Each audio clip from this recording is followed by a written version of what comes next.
मुस्ती येथे डीपीवर काम करताना वायरमनचा विजेचा शॉक लागून जागीच मृत्यू। दक्षिण सोलापूर येथील मुस्ती या गावातील शेती शिवारात लाइटिंग डीपीचे काम करता असताना कुमार तानाजी घाडगे वय वर्ष 24 राहणार मुस्ती या युवकाचा विजेचा शॉक लागल्याने जागीच मृत्यू झाला आहे। ही धक्कादायक घटना आज दुपारी 2:30च्या सुमारास घडली।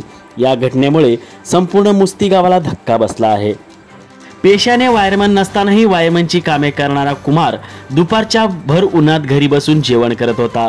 मुस्ती येथे वायरमन म्हणून कार्यरत असलेले जमादार यांनी घाडगे याला कामासाठी बोलवलं। घाडगे याला काय माहित की जमादार हा त्याच्यासाठी काळ बनून आला होता। लाईट बंद असल्याची खात्री न करताच घाडगे हे पोलावर चढले, यामुळे हा अपघात झाल्याची प्राथमिक माहिती समोर येत आहे।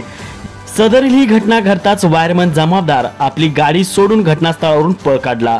घाडगे याला मरण अवस्थेत असेच सोडून घटनास्थळावरून पळ काढत तो फरार झाला आहे। सदरील घटनेची माहिती मिळताच घटनास्थळी पोलीस दाखल झालेत। पोलीस आता पुढील तपास करीत आहेत।